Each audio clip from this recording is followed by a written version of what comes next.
Hello dears, welcome back to ISKC English. Hello dear students. അപ്പോൾ നമ്മൾ discuss ചെയ്യുന്നത് reading and writing English എന്ന് പറയുന്ന ശ്രീനാരായണ ഗുരു ഓപ്പൺ യൂണിവേഴ്സിറ്റിയുടെ ഇംഗ്ലീഷ് പേപ്പറാണ് നമ്മൾ ഡിസ്കസ് ചെയ്യുന്നത്. നമ്മൾ എടുത്തുകൊണ്ടിരിക്കുന്നത് മൂന്നാമത്തെ chapter role of language in communication. അപ്പോൾ നമ്മളുടെ ലാസ്റ്റ് ക്ലാസ്സിൻ്റെ കണ്ടിന്യൂഷനാണ് നമ്മൾ ഡിസ്കസ് ചെയ്യുന്നത്. അപ്പോൾ നമ്മളെ ലാസ്റ്റ് ക്ലാസ്സിൽ നമ്മൾ ഡിസ്കസ് ചെയ്തത് ലാംഗ്വേജിൻ്റെ റോള്, കമ്മ്യൂണിക്കേഷനിൽ ലാംഗ്വേജിന് എന്ത് റോളാണുള്ളത്. അപ്പോൾ നമ്മൾ കഴിഞ്ഞ ക്ലാസ്സിൽ നമ്മൾ ലാസ്റ്റ് പറഞ്ഞത് എന്താണ് ലാംഗ്വേജ് എന്നുള്ളതാണ് പറഞ്ഞത്. ഇത് നോക്കൂ, ഇനി നെക്സ്റ്റ് പറയുന്നത് ലാംഗ്വേജിൻ്റെ നേച്ചറാണ്. Let us look at the symbolic nature of language in detail. അപ്പോൾ ലാംഗ്വേജിൻ്റെ നേച്ചറിനെ കുറിച്ച് പറയുകയാണെങ്കിൽ ലാംഗ്വേജിൻ്റെ നേച്ചർ എന്ന് പറഞ്ഞാൽ അതിൻ്റെ പ്രകൃതം എന്ന് പറയുമ്പോൾ ലാംഗ്വേജ് സിംബോളിക് ആണ് എന്ന് വെച്ച് കഴിഞ്ഞാൽ എങ്ങനെയാണ് ലാംഗ്വേജ് സിംബോളിക് ആവുന്നത് അത് നോക്കൂ. എക്സാമ്പിളായിട്ട് take the word tree. Tree എന്ന വാക്ക് നിങ്ങൾ ശ്രദ്ധിക്കൂ. എന്താണ് ട്രീ എന്ന വാക്ക്? ട്രീ എന്ന വാക്ക് കേൾക്കുമ്പോൾ, ട്രീ എന്നുള്ളത് കേൾക്കുമ്പോൾ നമ്മളെ മനസ്സിലേക്ക് ഒരു ചിത്രം വരുന്നു. That is symbolic. അപ്പോൾ ട്രീ എന്നുള്ളത് is the symbol of something, എന്തിൻ്റെയോ സിംബലാണ്. അപ്പോൾ ട്രീ എന്ന് കേൾക്കുമ്പോൾ നമ്മളെ മനസ്സിലേക്ക് വരുന്ന രൂപം അല്ലെ, മരത്തിൻ്റെ രൂപമാണ്. അതുകൊണ്ടാണ് നമ്മൾ ലാംഗ്വേജിനെ സിംബോളിക് എന്ന് വിളിക്കുന്നത്. Why is a tree not by that name? എന്തുകൊണ്ടാണ് ഒരു മരം ആ പേരിൽ അറിയപ്പെടുന്നത്, ട്രീ എന്ന പേരിൽ അറിയപ്പെടുന്നത്? ഒന്ന് ചിന്തിച്ചു നോക്കൂ. Is there anything inherent in a tree to be called so? ഒരു മരത്തെ നമ്മൾ ട്രീ എന്ന് വിളിക്കുന്നതിൽ ഇൻഹറന്റ് ആയിട്ട് എന്തെങ്കിലും ഉണ്ടോ? അതായത് ജന്മസിദ്ധമായിട്ട്, ജന്മന, അതല്ലെങ്കിൽ ആ ഒരു മരം ഉണ്ടായതുമായിട്ട്, അല്ലെങ്കിൽ ഒരു ട്രീയുടെ ഉത്ഭവമായിട്ട് ഈ പേരിന് എന്തെങ്കിലും ബന്ധമുണ്ടോ? ഒന്ന് ആലോചിച്ച് നോക്കൂ. ബന്ധമുണ്ടോ? കാരണം ബന്ധമില്ല. എന്താ കാര്യം എന്ന് വെച്ച് കഴിഞ്ഞാൽ ബന്ധമുണ്ടെങ്കിൽ എല്ലാ ഭാഷയിലും, കാരണം ഭാഷ ഉണ്ടാവില്ല, അങ്ങനെ ഒരു ബന്ധം. അപ്പം ഈ മരത്തിനും ട്രീ എന്ന ഇംഗ്ലീഷിനും ഒരു ബന്ധം ഉണ്ടെങ്കിൽ എല്ലാ ലാംഗ്വേജിലും, കാരണം വേറെ ഭാഷ ഉണ്ടാവില്ല, അപ്പം പിന്നെ ആ ഒരു മരത്തിന് ആ ഒരു പേരേ ഉണ്ടാവുള്ളൂ, ട്രീ എന്ന പേര് മാത്രമേ ഉണ്ടാവുള്ളൂ. അപ്പോൾ പിന്നെ ഈ ഭൂമിയിൽ ഒരു ഭാഷയേ ഉണ്ടാവുള്ളൂ. അപ്പോൾ അവിടെ നമ്മൾ മനസ്സിലാക്കണം, ഒരു വസ്തുവിൻ്റെ പേരിനും ആ വസ്തുവിനും തമ്മിൽ ഒരു ഇൻഹറന്റ് റിലേഷൻ ഇല്ല എന്നുള്ളതാണ്. നോ, അത്തരം ഒരു ബന്ധമില്ല. അങ്ങനെ ബന്ധമുണ്ടാവുകയാണെങ്കിൽ ഭാഷകൾ സാധ്യമല്ല. പിന്നെ എന്ത് ബന്ധമാണ് ഉണ്ടാവുന്നത്? The relationship between the simple, ആ വേർഡ് എന്ന് പറയുന്ന സിമ്പിളും ആൻഡ് ദ മീനിങ്, ആ വേർഡിന്റെ അർത്ഥവും. ഇപ്പൊ ട്രീ എന്ന വാക്കും, അതാണ് സിമ്പിൾ, ആ വാക്കും അതിന്റെ മീനിങ്ങും തമ്മിലുള്ള ബന്ധം എന്ന് പറയുന്നത് ഈസ് ആർബിട്രറി. അപ്പൊ നമ്മൾ ആ ബന്ധത്തെ എന്താ വിളിക്കുക? ഒരു വാക്കിനും ആ വാക്ക് സൂചിപ്പിക്കുന്ന വസ്തു, ആ വസ്തുവും തമ്മിലുള്ള ബന്ധം എന്ന് പറയുന്നത് ആർബിട്രറി ആണ്. ആർബിട്രറി എന്ന് പറയുമ്പോൾ അത്തരം ഒരു ബന്ധം ഉള്ളതായിട്ട് നമുക്ക് തോന്നാം. യഥാർത്ഥത്തിൽ അങ്ങനെ ഒരു ബന്ധമില്ല. എന്നപ്പോൾ ഒന്നൊന്ന് ആലോചിച്ച് നോക്കൂ. ഇപ്പോ പേന എന്നുള്ളത്, പേന, ഇപ്പൊ നമുക്കറിയാം ഈ പേന എന്ന വസ്തുവിന് നിങ്ങളൊന്ന് ആലോചിച്ച് നോക്കൂ. ആ പേന എന്ന പേര് മാറ്റിയിട്ട് നമ്മൾ ബക്കറ്റ് എന്ന പേരിടാണ് പേനയ്ക്ക്. മേച്ചാവോ? മേച്ചാവില്ല. എങ്ങനെയാണ് പേനയും ആ പേരും തമ്മിൽ ഇത്ര മാച്ച് വന്നത്? അതിന് യാതൊരു അടിസ്ഥാനവും ഇല്ല. നമ്മൾ ഇത്രയും കാലം ഉപയോഗിച്ച് ആ ഒരു വാക്കും ആ രൂപവും നമ്മൾ മനസ്സിലങ്ങോട്ട് പതിഞ്ഞു. അങ്ങനെ പതിഞ്ഞപ്പോഴാണ് ആ ഒരു വാക്കുകൾ തമ്മിൽ, ആ വാക്കിനും അർത്ഥത്തിനും തമ്മിലുള്ള ബന്ധം ഉറച്ചത്. അപ്പൊ എന്താന്ന് വെച്ച് കഴിഞ്ഞാൽ ഉപയോഗത്തിലൂടെ അത്രയും നാൾ പ്രാബല്യത്തിൽ നിൽക്കുമ്പോൾ ഒരുപാട്, കാരണം വർഷങ്ങളായി, എത്രയോ കാലങ്ങളായി, നമ്മളൊക്കെ ജനിക്കുന്നതിന് മുൻപ് പേനയും ഉണ്ട്, പേനക്ക പേരും ഉണ്ട്. അപ്പൊ അത്രയും നാളത്തെ ഉപയോഗത്തിലൂടെയാണ് എന്ത് ചെയ്തത്? ആ ഒരു ബന്ധം ഉറച്ചു വന്നത്. The object tree is denoted by the word tree. ഈ മരം എന്നുള്ളതിനെ, മരത്തെ നമ്മൾ ട്രീ എന്ന വാക്കിലൂടെ സൂചിപ്പിക്കുന്നു. It brings to the listener's mind an image of a tree. അതുകൊണ്ട് തന്നെ ട്രീ എന്ന വാക്ക് കേൾക്കുമ്പോൾ, ആ വേർഡ് കേൾക്കുമ്പോൾ തന്നെ ആ വസ്തുവിൻ്റെ രൂപം നമ്മൾ മനസ്സിലേക്ക് വരുന്നു. ഒന്നും വേണ്ട, ജസ്റ്റ് എക്സാമ്പിൾ പറയുകയാണെങ്കിൽ എൻ്റെ പേര് കേൾക്കുമ്പോൾ നിങ്ങൾക്ക് എൻ്റെ മുഖം നിങ്ങളുടെ മനസ്സിലേക്ക് വരും. എന്താണ് അതിൻ്റെ കാരണം എന്ന് വെച്ച് കഴിഞ്ഞാൽ എൻ്റെ പേരിനും എനിക്കും തമ്മിൽ ഭയങ്കര ബന്ധമൊന്നുമില്ല. പക്ഷേ ഞാൻ ജനിച്ച് ഇത്രയും നാൾ ഇത്രയും വർഷം എൻ്റെ പേര് കേൾക്കുമ്പോൾ നിങ്ങൾ എന്നെ കാണുന്നു, അല്ലെങ്കിൽ നിങ്ങളുടെ മനസ്സിലേക്ക് എൻ്റെ മുഖം വരുന്നു. അങ്ങനെയാണ് ഞാനും എൻ്റെ പേരും തമ്മിലുള്ള ബന്ധം നിങ്ങളുടെ മനസ്സിൽ എന്ത് ചെയ്തത്, ദൃഢമായത്. അപ്പം അത്തരത്തിൽ തന്നെയാണ് വീട് എന്നുള്ളത്. ഇപ്പം എക്സാമ്പിൾ നോക്കൂ, മലയാളത്തിൽ വീട് എന്ന് പറയുന്നു, ഇംഗ്ലീഷിൽ ഹോം അല്ലെങ്കിൽ ഹൗസ് എന്ന് പറയുന്നു അല്ലേ, ഹിന്ദിയില് ഗർ എന്ന് പറയുന്നു. ഇങ്ങനെ പല പല ഭാഷയിൽ പല പല പേര് വരുന്നു. ഇപ്പൊ മലയാളത്തിൽ വീട് എന്നുള്ളതിന് എന്തുമാത്രം ആ രൂപവുമായിട്ട് ബന്ധമുണ്ടോ അതേപോലെ തന്നെയാണ് ഇംഗ്ലീഷിലും ഹൗസ് അല്ലെങ്കിൽ ഹോം എന്നുള്ളതിന് അതുമായിട്ട് വളരെയധികം ബന്ധമുണ്ട്. അപ്പൊ എന്താന്ന് വെച്ച് കഴിഞ്ഞാൽ അത്രയും നാളത്തെ ഉപയോഗമാണ് ആ ഒരു ബന്ധം ഉണ്ടാക്കുന്നത്. There are two important terms that you should know in relation to language. ഭാഷ പഠിക്കുമ്പോൾ ഭാഷയുമായി ബന്ധപ്പെടുത്തി നമ്മൾ അറിഞ്ഞിരിക്കേണ്ട പ്രധാനപ്പെട്ട രണ്ട് പദങ്ങളാണ് ഡിനോട്ടേഷൻ ആൻഡ് കൊണോട്ടേഷൻ. അതായത് രണ്ട് തരത്തിലുള്ള അർത്ഥങ്ങളാണ് ഡിനോട്ടേഷനും കൊണോട്ടേഷനും. കൊണോട്ടീവ് മീനിങ്ങും അതുപോലെ തന്നെ ഡിനോട്ടേറ്റീവ് മീനിങ്ങും. എന്താണ് ഡിനോട്ടേഷൻ, അതുപോലെ തന്നെ എന്താണ് connotation?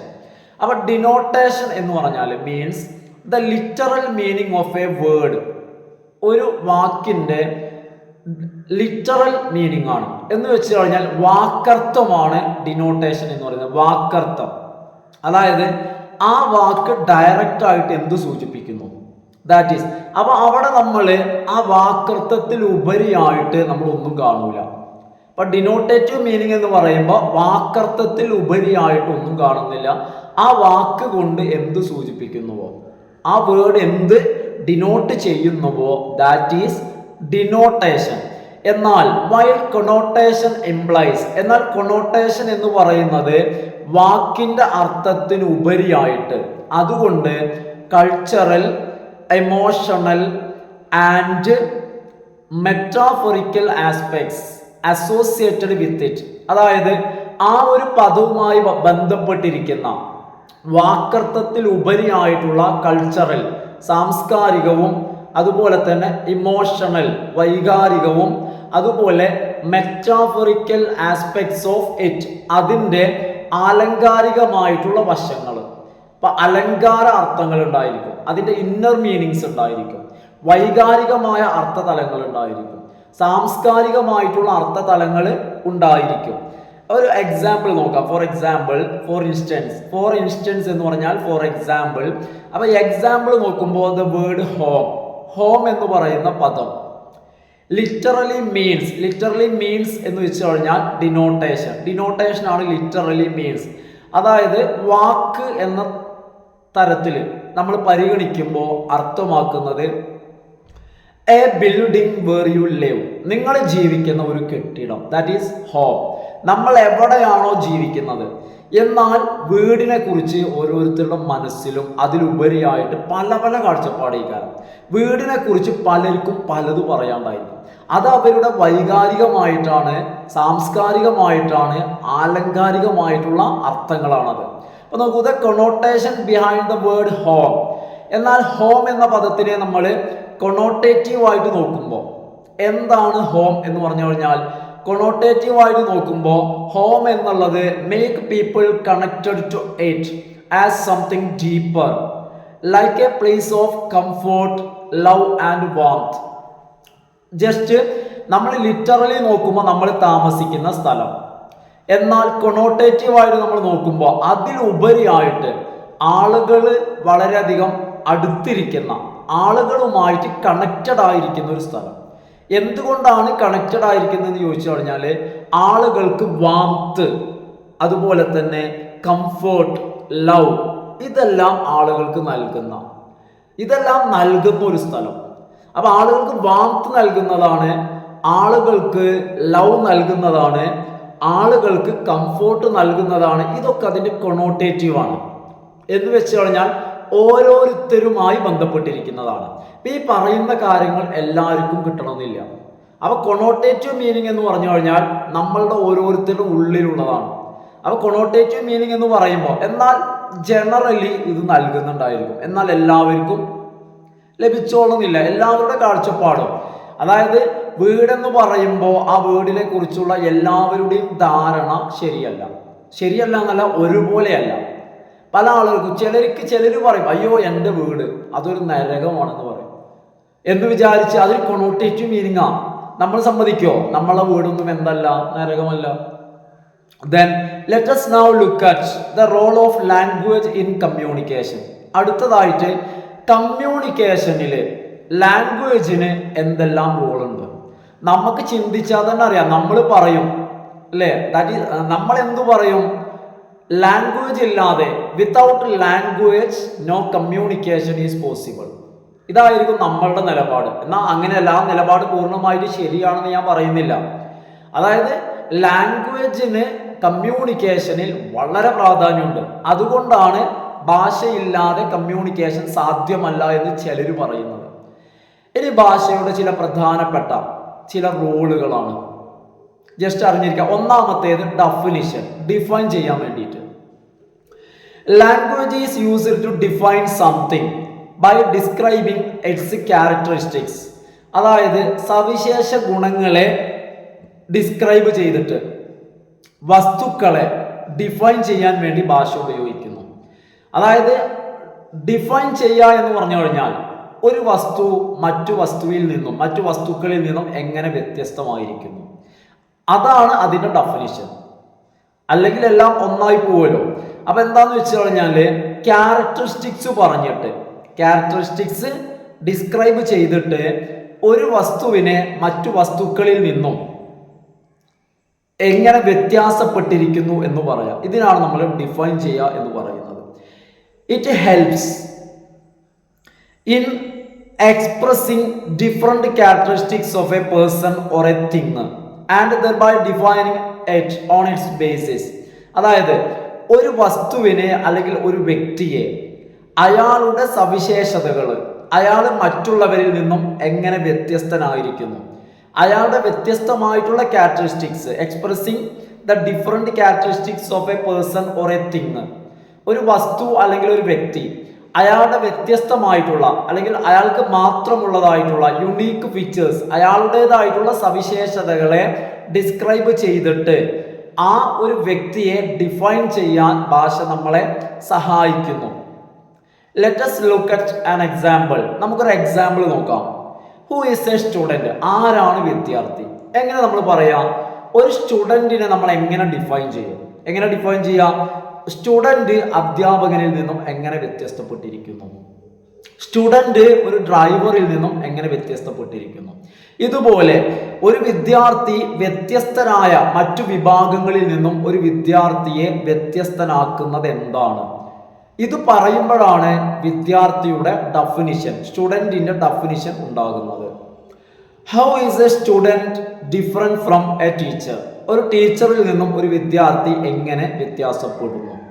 When you try to answer these questions, you will realize that there are many characteristics associated with each role which help in defining it. നമ്മൾ ഇവയെ നിർവചിക്കുമ്പോൾ, ഇപ്പൊ നേരത്തെ പറഞ്ഞ ചോദ്യങ്ങൾ അല്ലെ, ആരാണ് വിദ്യാർത്ഥി, ടീച്ചറിൽ നിന്നും വിദ്യാർത്ഥിയെ വ്യത്യസ്തനാക്കുന്നത് എന്താണ്, ഇത്തരം ചോദ്യങ്ങൾക്കുള്ള ഉത്തരം നമ്മൾ കണ്ടെത്താൻ ശ്രമിക്കുമ്പോൾ തീർച്ചയായിട്ടും നമ്മൾക്ക് ബോധ്യമാവുന്നു.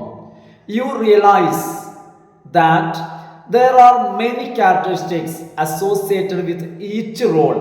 വിദ്യാർത്ഥി, സ്റ്റുഡൻറ് എന്ന് പറഞ്ഞു കഴിഞ്ഞാൽ ഒരു റോളാണ്. അതുപോലെ തന്നെ ടീച്ചർ എന്ന് പറഞ്ഞാൽ ഒരു റോളാണ്. ഡ്രൈവർ, വാച്ച്മാൻ അല്ലേ, ഇതെല്ലാം വ്യത്യസ്തമായ റോളുകളാണ്. ഇവയിലെ വ്യത്യാസമാണ് ഓരോരുത്തരെയും വ്യത്യസ്തരാക്കുന്നത്. ഇവർക്കെല്ലാം ഇവരുടേതായിട്ടുള്ള ക്യാരക്ടറിസ്റ്റിക്സ് ഉണ്ട്. ഇത് നമ്മൾ മനസ്സിലാക്കുന്നു. ഈ ഒരു വസ്തുതയാണ് ഡിഫൈൻ ചെയ്യാൻ നമ്മളെ ഹെൽപ്പ് ചെയ്യുന്നത്. അപ്പൊ ഒന്നാമത്തെ ലാംഗ്വേജിന്റെ ഒന്നാമത്തെ ഫങ്ഷൻ എന്ന് പറയുന്നത്, ഒന്നാമത്തെ റോൾ എന്ന് പറയുന്നത് ഡിഫൈനിങ് ആണ്. രണ്ടാമത്തേത് ലാബലിംഗ് ആണ്. ലാബൽ ചെയ്യുക. ലാബലിംഗ് മീൻസ് പേര് കൊടുക്കുക, അടയാളപ്പെടുത്തുക. ഒരാളെ പറയാം, ഓ അയാള് വളരെ മോശമാണ്, ബാഡ്. ഒരാൾ ബാഡാന്ന് എങ്ങനെ മനസ്സിലാക്കുക? എങ്ങനെയാണ് ബാഡ് എന്ന് ലാബിൽ ചെയ്യുക? എങ്ങനെയാണ് ഗുഡ് എന്ന് ലാബിൽ ചെയ്യുക? എങ്ങനെയാണ് നമ്മൾ ഒരാൾ സ്ട്രിക്റ്റ് എന്ന് ലാബിൽ ചെയ്യുന്നത്? അതിനെ കുറിച്ചാണ്. അപ്പൊ ടു ലാബൽ ചെയ്യാന്ന് പറഞ്ഞു കഴിഞ്ഞാൽ, ലാബലിംഗ് എന്ന് പറഞ്ഞാൽ to describe something or someone in a word or a phrase. അതായത് നമ്മൾ ഒരാളെ ലാബൽ ചെയ്യുന്നതിന് അല്ലെങ്കിൽ ഒരു വസ്തുവിനെ ലാബൽ ചെയ്യുന്നതിന് നമ്മൾ ഒരു പദം ഉപയോഗിക്കും. നേരത്തെ പറഞ്ഞ പോലെ തന്നെ ഗുഡ് എന്നോ ബാഡ് എന്നോ സ്ട്രിക്റ്റ് എന്നോ ഇത്തരത്തിലുള്ള വേർഡുകളോ അല്ലെങ്കിൽ ചില ഫ്രേസുകളോ ഉപയോഗിച്ചിട്ട്, അല്ലേ, ചില കുട്ടികൾ ചില ടീച്ചേഴ്സിന് ഇത്തരത്തിൽ ലാബൽ ചെയ്യും.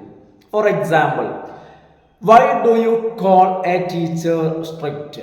എന്തുകൊണ്ടാണ് ടീച്ചറെ സ്ട്രിക്റ്റ് എന്ന് വിളിക്കുന്നത്? നമ്മൾ എല്ലാവരെയും സ്ട്രിക്റ്റ് എന്ന് വിളിക്കില്ല. ഒരു സ്ട്രിക്റ്റ് ആയിരിക്കുന്ന ഒരു ടീച്ചർ മറ്റുള്ള ടീച്ചേഴ്സിൽ നിന്നും എങ്ങനെ വ്യത്യസ്തനായിരിക്കുന്നു? അവ സ്ട്രിക്റ്റ് ആയിട്ടുള്ള വ്യക്തി he or she may not be very jovial. മറ്റുള്ളവരെ പോലെ ഈ സ്ട്രിക്റ്റ് ആയ വ്യക്തി ജോവിയൽ ആവില്ല. അപ്പൊ അത് നമുക്ക് നോക്കാം. അപ്പൊ സ്ട്രിക്റ്റ് ആണെന്ന് അറിയാൻ പറ്റും. ജോവിയൽ എന്ന് പറഞ്ഞാൽ തമാശ പറയുന്ന അല്ലെങ്കിൽ കാണിക്കുന്ന ആള്. Talks in formal way. Strict ആയ വ്യക്തി വളരെ ഫോർമൽ ആയിട്ടേ സംസാരിക്കൂ. അയാളുടെ സംസാരത്തിൽ തമാശയോ കൊളോക്കിയലായിട്ടുള്ള എക്സ്പ്രഷൻസോ അല്ലെങ്കിൽ അത്തരം പ്രയോഗങ്ങളോ ഉണ്ടാവില്ല. മറ്റൊന്ന്, is very particular about deadlines. ഡെഡ് ലൈൻസിന്റെ കാര്യങ്ങളിൽ അയാൾ മറ്റുള്ളവരിൽ നിന്നും പെർട്ടിക്കുലർ ആയിരിക്കും. ഡെഡ് ലൈൻസിന്റെ കാര്യത്തിൽ എന്ന് പറഞ്ഞാൽ നാളെ ഒരു കാര്യം ചെയ്യണം എന്ന് പറഞ്ഞാൽ ആ ടീച്ചറിനെ സംബന്ധിച്ചിടത്തോളം നാളെ എന്ന് പറയുന്നത് നാളെ ആയിരിക്കും. എന്നാൽ ചില ആളുകൾ, അല്ലേ, ചില ആളുകൾ നാളെ എന്ന് പറഞ്ഞാൽ ആ നാളെ സ്റ്റുഡൻസ് കമ്പൽ ചെയ്താൽ നാളെ മറ്റന്നാൾക്ക് മാറ്റും, അല്ലേ. ഇപ്പൊ ചില ടീച്ചേഴ്സ് ചിലപ്പോൾ ചിലർ പറയും, കുട്ടികളോട് പറയും വെള്ളിയാഴ്ച പറയും തിങ്കളാഴ്ച നമുക്ക് എക്സാം നടത്തണം. സ്ട്രിക്റ്റ് ആയിട്ടുള്ള ടീച്ചേഴ്സിനെ സംബന്ധിച്ചിടത്തോളം തിങ്കൾ എന്നുള്ളത് ആ ഡെഡ് ലൈൻ അത് അന്ന് തന്നെ ആയിരിക്കും, അവിടുന്ന് മാറ്റം ഉണ്ടാവില്ല. എന്നാൽ ചിലര് കുട്ടികൾ പറയാൻ സാറേ തിങ്കളാഴ്ച വേണ്ട നമുക്ക് ബുധനാഴ്ചക്ക് മാറ്റാം എന്ന് പറയുമ്പോൾ ചിലര് മാറ്റും. അവ ഇത്തരം സ്ട്രിക്റ്റ് ആയിട്ടുള്ള ആളുകള് ഡെഡ് ലൈനിന്റെ കാര്യത്തിൽ അവർ വളരെ കണിശമായിരിക്കും. മാത്രമല്ല ഗീവ്സ് പണിഷ്മെന്റ്സ്, ശിക്ഷ നൽകുന്ന കാര്യത്തിലും. അപ്പൊ ഇതിൽ നിന്നെല്ലാം അപ്പൊ ഈ ഒരു സവിശേഷ ഗുണങ്ങൾ നമ്മൾ കാണുമ്പോൾ അയാളെ നമ്മൾ സ്ട്രിക്റ്റ് എന്ന പദം കൊണ്ട് ലാബൽ ചെയ്യും. When you here word strict, അതുകൊണ്ട് തന്നെ സ്ട്രിക്റ്റ് എന്ന വേർഡ് നമ്മൾ കേൾക്കുമ്പോൾ, ഇപ്പോൾ ഒരാൾ പറയാണ് ഇന്ന ടീച്ചർ ഉണ്ടല്ലോ, ആ ടീച്ചർ സ്ട്രിക്റ്റ് ആണെന്ന് കേൾക്കുമ്പോൾ തന്നെ നമ്മുടെ മനസ്സിലേക്ക് കാര്യം വരും. ഒന്ന്, ആ ടീച്ചറെ ക്ലാസ്സിൽ പഠിക്കാതെ ചെല്ലാൻ പറ്റില്ല. ആ ടീച്ചറെ ക്ലാസ്സിൽ യാതൊരു ഉടായിപ്പും നടക്കൂല. ആ ടീച്ചറെ ക്ലാസ്സിൽ ഡെഡ് ലൈൻസ് വളരെ എന്തായിരിക്കും, പക്കയായിരിക്കും, അതിൽ മാറ്റം ഉണ്ടാവില്ല. ഇങ്ങനെ ചില കാര്യങ്ങൾ നമ്മുടെ മനസ്സിലേക്ക് വരും. All these characteristics comes to your mind. ഞാൻ ഈ പറഞ്ഞ ക്യാരക്ടറിസ്റ്റിക്സ്, അതായത് സ്ട്രിക്റ്റ് ആയിട്ടുള്ള ഒരു വ്യക്തിയുടെ അല്ലെങ്കിൽ ഒരു ടീച്ചറുടെ സവിശേഷ ഗുണങ്ങളായിട്ടുള്ള ഈ ക്യാരക്ടറിസ്റ്റിക്സ് എല്ലാം സ്ട്രിക്റ്റ് എന്ന പദം നമ്മുടെ മനസ്സിലേക്ക് വരുന്നു. It is only because of language that all those characteristics could be expressed in single term. അപ്പോൾ നിങ്ങൾ ആലോചിച്ച് നോക്കൂ, ഈ ഒരാള് എന്താണ് സ്ട്രിക്റ്റ് എന്ന് വെച്ച് കഴിഞ്ഞാൽ, സ്ട്രിക്റ്റ് കൊണ്ട് ഉദ്ദേശിക്കുന്ന എന്താന്ന് ചോദിച്ചു കഴിഞ്ഞാൽ നമ്മൾ ഇത്തരത്തിലൊരു 2, 3, 4 സെന്റൻസ് നമ്മൾ പറയൽ നിർബന്ധിതനാവുന്നു, അല്ലേ. എന്നാൽ ഈ ഒരു 4 സെന്റൻസിനെ വെറും ഒറ്റ വേർഡിൽ ഒതുക്കാൻ ലാംഗ്വേജ് ഹെൽപ്പ് ചെയ്യുന്നു. ഒരൊറ്റ പദം പറഞ്ഞാൽ മതി, എന്ത്, സ്ട്രിക്റ്റ് ആണ്. ഇത് കേൾക്കുമ്പോൾ തന്നെ ഇപ്പൊ അതേപോലെ തന്നെ ഒരുപാട് ഇത്തരത്തിലുണ്ട്. ഇത്തരത്തിൽ ഒരൊറ്റ വാക്കിൽ നിന്നും ഒരാളെ കുറിച്ച് നമുക്കൊരു പാരഗ്രാഫ് എഴുതാൻ പറ്റും. അപ്പോ അത്രയും വിവരങ്ങൾ, അത്രയും കാര്യങ്ങൾ ഒരു വ്യക്തിയുടെ ക്യാരക്ടർ അല്ലെങ്കിൽ ഒരാളെ കുറിച്ച് പറഞ്ഞു തരാൻ ഒരു വാക്കിലൂടെ, കേവലം ഒരു വേർഡിലൂടെ സാധിക്കുന്നു. അപ്പൊ ഇത് സാധിക്കുന്നത് സിംഗിൾ ടേമിലൂടെ സാധിക്കുന്നത് ഭാഷയിലൂടെയാണ്. അപ്പൊ ഭാഷയുടെ മൂന്നാമത്തെ ഗുണം എന്ന് പറയുന്നത്, മൂന്നാമത്തെ യൂസ് എന്ന് പറയുന്നത് എക്സ്പ്രഷൻ ആണ്. Language is used to express one's thought, feelings, emotions and culture. ഒരു വ്യക്തിയുടെ സംസ്കാരം, അതുപോലെ തന്നെ ഇമോഷൻസ്, ഫീലിങ്സ്, തോട്ട്സ്, ഇതെല്ലാം എവിടെയാണ് ഉണ്ടാവുക? ഒരു വ്യക്തിയുടെ മൈൻഡിലാണ് ഇതൊക്കെ ഉണ്ടാവുക. ഈ പറഞ്ഞ കാര്യങ്ങളെല്ലാം ഒരു വ്യക്തിയുടെ മൈൻഡിൽ ഉണ്ടാവുന്ന, മനസ്സിലുണ്ടാവുന്ന കാര്യങ്ങളാണ്. ഇത് നമുക്ക് അറിയണമെങ്കിൽ എൻ്റെ മനസ്സിൽ എന്താണുള്ളത്, എൻ്റെ മൈൻഡിൽ എന്ത്, what is in my mind, ഇത് അറിയണമെങ്കിൽ ഞാൻ അത് എക്സ്പ്രസ് ചെയ്യണം. അത് എക്സ്പ്രസ് ചെയ്യണമെങ്കിൽ എനിക്കൊരു മീഡിയം വേണം. ആ മീഡിയമാണ് ഭാഷ. The discussion on language should not be confined on its spoken form. നമ്മൾ ഭാഷയെക്കുറിച്ചൊരു ഒരു ചർച്ച സംഘടിപ്പിക്കുമ്പോൾ ആ ചർച്ച ഒരിക്കലും ഭാഷയുടെ സ്പോക്കൺ ഫോമിൽ മാത്രമായിട്ട് ഒതുങ്ങി നിൽക്കരുത്. അങ്ങനെ ഒതുങ്ങി നിന്ന് കഴിഞ്ഞാൽ ആ ചർച്ച മുഴുവനാവില്ല. കാരണം ഭാഷ എന്ന് പറഞ്ഞു കഴിഞ്ഞാൽ വെറും സ്പോക്കൺ ഫോം മാത്രമല്ല. It's expressions can happen in other forms too, like writing, sign language. ഇത്തരത്തിൽ ഭാഷ മറ്റു ഫോംസിലും ഉത്ഭവിക്കുന്നുണ്ട്, അല്ലെങ്കിൽ മറ്റു രൂപങ്ങളിലും ഭാഷ പ്രകടമാകുന്നുണ്ട്. അപ്പം ലാംഗ്വേജ് എന്ന് കേൾക്കുമ്പോൾ നമ്മൾ ലാംഗ്വേജിനെ കുറിച്ചുള്ള ചർച്ച, ലാംഗ്വേജിനെ കുറിച്ചുള്ള ഡിസ്കഷൻസ്, ക്ലാസ്സുകൾ എന്ന് പറയുമ്പോൾ നമ്മൾ സ്പോക്കൺ ലാംഗ്വേജ് മാത്രം എടുത്ത് ഡിസ്കസ് ചെയ്യരുത്. അതിൻ്റെ മറ്റു വശങ്ങളായിട്ടുള്ള, അതിൻ്റെ മറ്റു ആസ്പെക്ട്സ് ആയിട്ടുള്ള റിട്ടൺ ലാംഗ്വേജിനെയും സൈൻ ലാംഗ്വേജ്, ജെസ്റ്റേഴ്സിനൊക്കെ നമ്മൾ എന്ത് ചെയ്യേണ്ടതുണ്ട്, നമ്മൾ പരിഗണിക്കേണ്ടതുണ്ട്. അടുത്ത ഭാഷയുടെ ഫംഗ്ഷൻ എന്ന് പറയുന്നത്, റോൾ എന്ന് പറയുന്നത് റിസപ്ഷൻ ആൻഡ് ട്രാൻസിഷൻ എന്നുള്ളതാണ്. Reception and transition of information, അതായത് അറിവ് മറ്റാളുകളിലേക്ക് നൽകുന്നതിനും ഇങ്ങോട്ട് സ്വീകരിക്കാനും, റിസീവ് ചെയ്യാനും, അതുപോലെ then to give or provide, നൽകുന്നതിനും. അപ്പോൾ റിസപ്റ്റും ട്രാൻസ്മിഷനും ഓഫ് നോളേജ് ഓർ ഇൻഫോർമേഷൻ, അതിന് ലാംഗ്വേജ് വേണം. ഇങ്ങോട്ട് കിട്ടുമ്പോൾ അത് മനസ്സിലാവാൻ, അത് റിസീവ് ചെയ്യണമെങ്കിലും എന്ത് വേണം, ഭാഷ വേണം. അതുപോലെ തന്നെ അത് മറ്റൊരാളിലേക്ക് നൽകാനും ലാംഗ്വേജ് വേണം. Language helps in the sharing of information share ചെയ്യുന്നതിന് ഭാഷ നമ്മളെ സഹായിക്കുന്നു. It is very important in areas like journalism പോലുള്ള മേഖലകളിൽ ഭാഷയ്ക്ക് വളരെയധികം പ്രാധാന്യമുണ്ട്. എന്താണ് കാര്യം എന്ന് വെച്ച് കഴിഞ്ഞാൽ, ജേർണലിസം പോലുള്ള മേഖലകൾ thrive on the sharing of information share ചെയ്യുന്നതിലൂടെ മാത്രം നിലനിൽക്കുന്ന, അല്ലെങ്കിൽ വളരുന്ന, അഭിവൃദ്ധിപ്പെടുന്ന മേഖലയാണ് ജേർണലിസം. അപ്പോൾ അത്തരം മേഖലകളുടെ വളർച്ചയ്ക്ക് ലാംഗ്വേജ് അനിവാര്യമാണ്. ഭാഷയുടെ അടുത്ത ഫംഗ്ഷൻ എന്ന് പറയുന്നത് ഫുൾഫിൽമെന്റ് ഓഫ് നീഡ്സ്. മനുഷ്യന്റെ ആവശ്യങ്ങളുടെ പൂർത്തീകരണത്തിന് ഭാഷ ആവശ്യമാണ്. അതായത് എനിക്ക് വിശക്കുകയാണ്, എനിക്ക് ഭക്ഷണം കഴിക്കണം, എനിക്കൊരു ഹോട്ടലിൽ പോയിട്ട് ഭക്ഷണം കിട്ടണമെങ്കിൽ എന്ത് വേണം, പറയണ്ടേ, ഭാഷ വേണ്ടേ. അപ്പം ഒരാൾ പറയണേ ഭാഷയുടെ ആവശ്യമല്ല, വായ കൊണ്ട് ഇങ്ങനെ കാണിച്ചാൽ മതിയെന്ന്, കൈ കൊണ്ട് ഇങ്ങനെ ആംഗ്യം കാണിച്ചാൽ മതിയെന്ന്. ഈ ആംഗ്യം എന്നുള്ളതും എന്തെന്നെയാണ്, സൈൻ ലാംഗ്വേജ് ആണ്. അതും ഭാഷ തന്നെയാണ് അല്ലേ. ആംഗ്യം എന്നുള്ളതും ഗെസ്റ്റേഴ്സ് അല്ലേ, അതും എന്തൊരു ഭാഷയിൽ വരുന്നത് തന്നെയാണല്ലോ അല്ലേ. എന്നാൽ എനിക്കൊരു ഹോട്ടലിൽ പോയിട്ട് എനിക്ക് ബിരിയാണി തന്നെ വേണം, അല്ലെങ്കിൽ എനിക്ക് ഫ്രൈഡ് റൈസും ചിക്കനും വേണം, അല്ലെങ്കിൽ എനിക്ക് റൈസും ചിക്കനും വേണം, അല്ലെങ്കിൽ എനിക്ക് ബീഫ് വേണം. ഇത് കൃത്യമായി പർട്ടിക്കുലർ ആയിട്ട് എനിക്ക് പ്രത്യേകിച്ച് ഇന്നതായിട്ട് എനിക്ക് കിട്ടണം. അങ്ങനെ കിട്ടണമെങ്കിൽ നമ്മൾ കൃത്യമായിട്ട് പറഞ്ഞു കൊടുക്കണ്ടേ. അപ്പൊ നമ്മുടെ ആവശ്യങ്ങൾ, മനുഷ്യന്റെ ആവശ്യങ്ങൾ നടക്കണമെങ്കിൽ എന്ത് വേണം, ഭാഷ വേണം. അപ്പൊ ഇംഗ്ലീഷിൽ പറയുമ്പോൾ fulfilment of needs. Language AIDS means helps in fulfilling the physical and psychological needs of human beings by clearly expressing them. മനുഷ്യന്റെ ശാരീരികവും മാനസികവുമായിട്ടുള്ള ആവശ്യങ്ങൾ പൂർത്തീകരിക്കുന്നതിന് മനുഷ്യൻ ആവശ്യങ്ങളെ ഭാഷയിലൂടെ തന്നെ എന്ത് ചെയ്യേണ്ടതുണ്ട്, എക്സ്പ്രസ് ചെയ്യേണ്ടതുണ്ട്. If you are sad you can express it to someone using language. നിങ്ങൾ വളരെ വിഷമിച്ചിരിക്കുകയാണ്, നിങ്ങൾ വളരെ ദുഃഖിതനാണ്, എനിക്ക് വളരെ വിഷമമുണ്ടെങ്കിൽ എൻ്റെ വിഷമം എന്താണെന്നുള്ളത് ഭാഷ ഉപയോഗിച്ച് എനിക്ക് മറ്റുള്ളവരോട് പറയാം. എൻ്റെ വീട്ടുകാരോട് പറയാം, എൻ്റെ സുഹൃത്തുക്കളോട് എനിക്ക് പറയാം. അതിലൂടെ ഗെറ്റ് കൺസോൾഡ് ബൈ ദം. അവരെന്ത് ചെയ്യും? അങ്ങനെ പറയുമ്പോൾ മറ്റുള്ളവരിൽ നിന്നും കൺസോൾ, അവരെന്നെ ആശ്വസിപ്പിക്കും. അവരിൽ നിന്നും എനിക്ക് എന്ത് കിട്ടും? ആശ്വാസം കിട്ടും. അങ്ങനെ അവരെന്നെ കൺസോൾ ചെയ്യണമെങ്കിൽ അവർക്ക് അറിയണ്ടേ എൻ്റെ പ്രശ്നം എന്താണെന്നുള്ളത് അറിയണം. അത് അറിയണമെങ്കിൽ ഞാനത് എക്സ്പ്രസ് ചെയ്യണം. അതിന് ഭാഷ ഉപയോഗിക്കണം.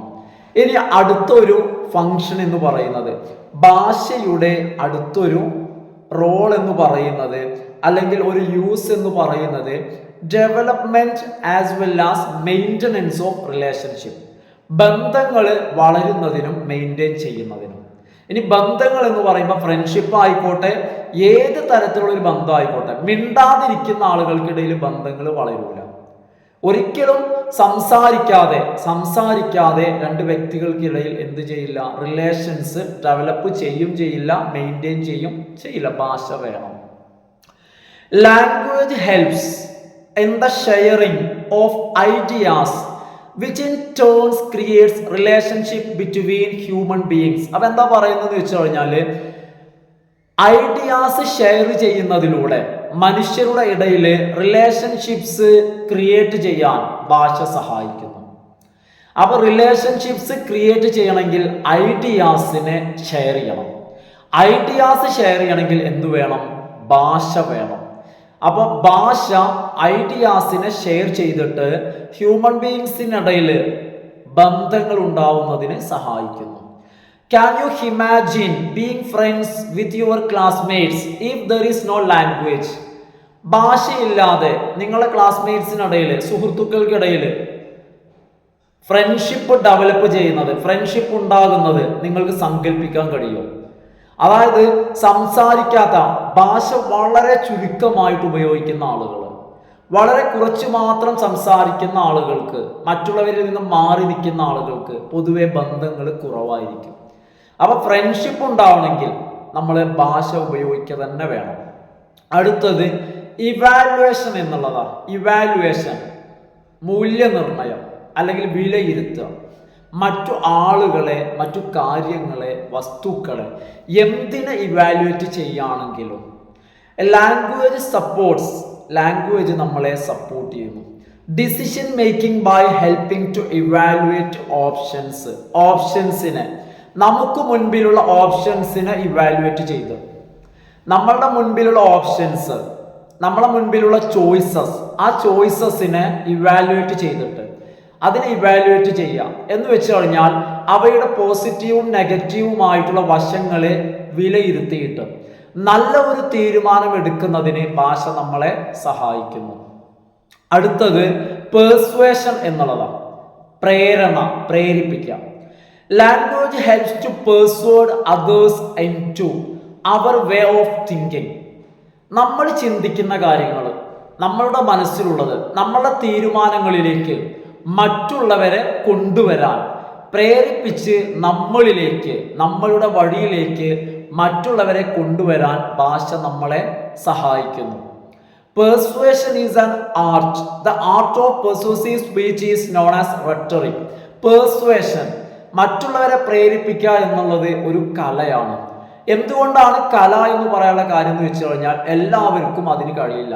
ചില ആളുകൾക്ക് സംസാരിച്ച് മറ്റുള്ളവരെ വീഴ്ത്താൻ, മറ്റുള്ളവരെ ചാക്കിലാക്കാൻ ഒരു പ്രത്യേക കഴിവുണ്ടായിരിക്കും. ഈ കഴിവിനാണ് നമ്മൾ എന്തു പറയാ? പെർസ്വേഷൻ എന്ന് പറയുന്നത്. അത് ഇത്തരത്തിൽ പ്രസംഗിക്കുന്ന ആളുകൾക്ക്, അത് റിലീജിയസ് ആയിക്കോട്ടെ, പൊളിറ്റിക്കൽ ആയിക്കോട്ടെ, ഏത് തരത്തിലുള്ള പ്രസംഗമാണെങ്കിലും നന്നായി പ്രസംഗിക്കുന്ന, നല്ലൊരു പ്രസംഗം എന്ന് പറയുമ്പോൾ പെർസ്വേസീവ് ആയിരിക്കണം. അത്തരത്തിലുള്ള പ്രസംഗത്തെയാണ് നമ്മൾ, ആ കഴിവിനെയാണ് നമ്മൾ റെട്ടറിക് എന്ന വാക്കുകൊണ്ട് ഉദ്ദേശിക്കുന്നത്. Rhetoric. Have you heard of? നിങ്ങളോട് ചോദിക്കുകയാണ്, നിങ്ങൾ കേട്ടിട്ടുണ്ടോ? The great orator Mark Antony. നല്ല പേര് കേട്ട, വളരെ ഫേമസ് പ്രസംഗകൻ മാർക്ക് ആന്റണി. ഇയാളൊരു പൊളിറ്റിക്കൽ പ്രാസംഗികനൊന്നും അല്ല, റിലീജിയസ് ആയുള്ള പ്രാസംഗികനുമല്ല. ഇദ്ദേഹം ഷേക്സ്പിയറിന്റെ ഒരു സൃഷ്ടിയാണ്. ഇദ്ദേഹം എവിടെയാണ് വരുന്നതെന്നറിയോ? In the play Julius Caesar by William Shakespeare. William ഷേക്സ്പിയറിനെ കേട്ടില്ലേ? ഗ്രേറ്റ് പോയറ്റ് ആൻഡ് ഡ്രമാറ്റിസ്റ്റ്, അല്ലേ? Great English poet and dramatist William Shakespeare. ആ വില്യം ഷേക്സ്പിയറിന്റെ ജൂലിയസ് സീസർ എന്ന് പറയുന്ന വളരെ ഫേമസ് ആയിട്ടുള്ള നാടകം. ആ നാടകത്തിലെ വളരെ പ്രധാനപ്പെട്ട ഒരു കഥാപാത്രമാണ്, അല്ലെങ്കിൽ സീസറിന്റെ വലംകൈയാണ് ആര്? ഈ പറയപ്പെടുന്ന Mark Antony. Roman general named Marcus Antonius എന്ന Mark Antony gives a speech at the funeral of Julius Caesar, and it turns the crowd against his murderers by seemingly praises the latter.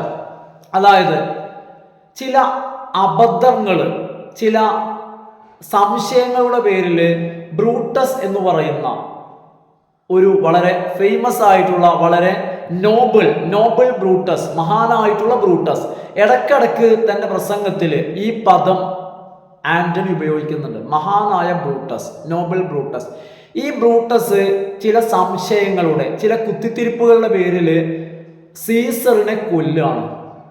എന്നാൽ Brutus സീസറിനെ കൊല്ലുന്നതിന് മുൻപ് സീസറിന് ജനങ്ങൾക്ക് മുൻപിൽ ഒരു negative impact, അല്ലെങ്കിൽ സീസറിന്റെ ഒരു മോശമായ ചിത്രം ആളുകൾക്കിടയിൽ, സീസർ ആർത്തിയുള്ള ആളാണ്, സീസർ മോശമായ രീതികളിലേക്ക് പോവാണെന്നുള്ള ഒരു ധാരണ ആളുകൾക്കിടയിൽ ഉണ്ടാക്കിയെടുത്തു. പക്ഷെ അത് തീർത്തും അബദ്ധമായിരുന്നു. ചില ആളുകൾ, കാഷ്യസിനെ പോലുള്ള ആളുകൾ സീസറിനെ അത്തരത്തിൽ ബ്രൂട്ടസിനെ കൊണ്ട് വിശ്വസിപ്പിച്ചതാണ്. അങ്ങനെ ബ്രൂട്ടസിനെ കൂടി ഉൾപ്പെടുത്തിയിട്ടാണ് ആ കൊലപാതകം നടത്തുന്നത്.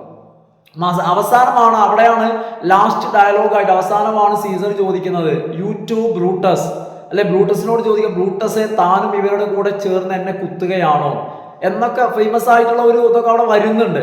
അപ്പൊ എന്താന്ന് വെച്ച് ഞാൻ അതൊന്നും എക്സ്പ്ലെയിൻ ചെയ്യുന്നില്ല. അപ്പൊ എന്താന്ന് വെച്ച് കഴിഞ്ഞാൽ ഈ സീസറിനെതിരെ തിരിഞ്ഞിരിക്കുന്ന ജനങ്ങളെ സീസറിലേക്ക് കൊണ്ടുവരാൻ, സീസറിന്റെ കാര്യം വിശ്വസിപ്പിക്കാൻ മാർക്ക് ആന്റണിക്ക് കഴിഞ്ഞു. എങ്ങനെയാന്ന് വെച്ച് കഴിഞ്ഞാൽ സീസറിന്റെ ഫ്യൂണറൽ, ശവസംസ്കാരവുമായി ബന്ധപ്പെട്ട ചടങ്ങില് സീസറിന് അനുകൂലമായിട്ട് മാർക്ക് ആന്റണി സംസാരിക്കുകയാണ്. അപ്പൊ ഇവിടെ ഈ മാർക്ക് ആന്റണി സംസാരിക്കുന്ന സമയം ആ മുൻപിൽ നിൽക്കുന്ന ജനങ്ങൾ, ഓഡിയൻസ് പറയുന്നത് എല്ലാവരും സീസറിനോട് പകയുള്ള ആളുകളാണ്. മാത്രമല്ല അവരെല്ലാം കാഷ്യസിന്റെയും അതുപോലെ തന്നെ ബ്രൂട്ടസിന്റെയും കൂടെയാണ്. അവരെല്ലാം ബ്രൂട്ടസും മറ്റുള്ള കൂട്ടാളികളും പറഞ്ഞ് വിശ്വസിപ്പിച്ചിരിക്കുകയാണ്, അതായത് സീസർ മോശമാണെന്ന്. മാത്രമല്ല സീസറിന്റെ അനുയായിയായിട്ടുള്ള മാർക്ക് ആന്റണിയും. എന്നാൽ ഈ മാർക്ക് ആന്റണി തൻ്റെ വളരെ നയത്തിലുള്ള, തന്ത്രപരമായിട്ടുള്ള തൻ്റെ പ്രസംഗത്തിലൂടെ ആളുകളെയെല്ലാം കാര്യം ബോധ്യമാക്കി കൊടുത്ത് ഈ ബ്രൂട്ടസിനും കാഷ്യസിനും എതിരെ തിരിയാണ്. എൻ്റെ ഓർമ്മ ശരിയാണെങ്കിൽ ഈ നാടകത്തിന്റെ അവസാനം ബ്രൂട്ടസ് തൻ്റെ തെറ്റ് ബോധ്യമായി ആത്മഹത്യ ചെയ്യുകയാണെന്നാണ് എൻ്റെ ഒരു ധാരണ. കാരണം എനിക്ക് വ്യക്തമായൊരു ധാരണ, ഞാൻ കുറെ മുൻപ് വായിച്ചതാണ് എന്ത്, ജൂലിയസ് സീസർ. കാരണം അവസാനം അങ്ങനെയാണ് സംഭവിക്കുന്നത് എന്നാണ് എൻ്റെ ഒരു ഓർമ്മ. അതെന്തോ ആയിക്കോട്ടെ. അപ്പൊ ഇത്തരത്തില് പേഴ്സ്വേഷൻ, ആളുകളെ പ്രേരിപ്പിക്കാൻ ഭാഷയ്ക്ക് കഴിയും. അപ്പൊ ഭാഷ ഉപയോഗിച്ചിട്ടാണ് നമ്മൾ കാര്യങ്ങൾ പറഞ്ഞ, അല്ലെ, പാറ ചേറാക്കുക എന്ന് പറയില്ലേ, ഒരു നാടൻ പ്രയോഗമാണ്, അല്ലെ. സംസാരിച്ചിട്ട് എന്ത് ചെയ്യാണ്, ഇതന്നെയാണെന്ന് അങ്ങോട്ട് വരുത്തി തീർക്കണമെങ്കിൽ ഒരു പ്രത്യേക കഴിവ് വേണം. ലാസ്റ്റ് യൂസ് ആണ് എന്റർടൈൻമെന്റ്, വിനോദം. Language helps in creative products, ക്രിയാത്മകമായിട്ടുള്ള സൃഷ്ടികൾ, കവിതകളും കഥകളും പാട്ടുകളും നാടകങ്ങളും, ഇത്തരത്തിലുള്ള ക്രിയേറ്റീവായുള്ള പ്രോഡക്ട്സുകളെ ഉൽപ്പാദിപ്പിക്കാൻ, അവയെ ഉണ്ടാക്കുന്നതിന് ഭാഷ സഹായിക്കുന്നു. ഇത്തരം ക്രിയേറ്റീവ് പ്രൊഡക്ഷൻസ് എന്റർടൈൻ അസ്, നമ്മളെ ആസ്വദിപ്പിക്കുന്നു, നമുക്ക് ആസ്വാദനമാണ് അവ നൽകുന്നത്.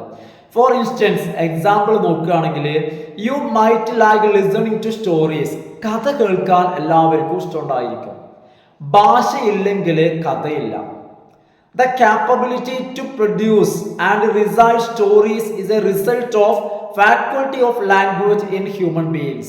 അതായത് മനുഷ്യരിലെ ഭാഷ എന്ന് പറയുന്ന കഴിവാണ്, ആ നൈപുണ്യമാണ്, ആ ഫാക്കൽറ്റിയാണ് പാട്ടുണ്ടാക്കാനും ആ പാട്ട് പാടാനും മനുഷ്യനെ സജ്ജമാക്കുന്നത്. Have you learned the different uses of language? നമ്മളിപ്പോൾ ഇതുവരെ പഠിച്ചത് ഭാഷയുടെ വ്യത്യസ്തമായിട്ടുള്ള ഉപയോഗങ്ങളാണ്. Now let us look at some tips to improve your language skills as it aids in communication. ഭാഷ നമ്മളുടെ കമ്മ്യൂണിക്കേഷനെ എയ്ഡ് ചെയ്യുന്നത് കൊണ്ട്, കമ്മ്യൂണിക്കേഷനെ ഹെൽപ്പ് ചെയ്യുന്നത് കൊണ്ട് തന്നെ നമുക്ക് കമ്മ്യൂണിക്കേഷൻ ആ ഒരു ലാംഗ്വേജ്, കമ്മ്യൂണിക്കേഷന് ലാംഗ്വേജ് അത്യാവശ്യമാണ്. ആ ലാംഗ്വേജിനെ ഇംപ്രൂവ് ചെയ്യണം. അതിനെ ഇംപ്രൂവ് ചെയ്യുന്ന നമ്മളുടെ ചില സ്കിൽസ്, കമ്മ്യൂണിക്കേഷനിൽ ലാംഗ്വേജ് അനിവാര്യമാണ്. അപ്പൊ അതിൽ ആ ലാംഗ്വേജിനെ ഇംപ്രൂവ് ചെയ്യുന്ന, improve your language skills, language skills എന്ത് ചെയ്യണം? ഇംപ്രൂവ് ചെയ്യണം. അതിൻ്റെ ചില ടിപ്സ്, സഹായങ്ങൾ നമുക്ക് നോക്കാം. As we mention earlier the 4 basic language skills. ഈ ചാപ്റ്ററിന്റെ തുടക്കത്തിൽ അടിസ്ഥാനപരമായിട്ടുള്ള 4 ലാംഗ്വേജ് സ്കിൽസ് മെൻഷൻ ചെയ്തിരുന്നു.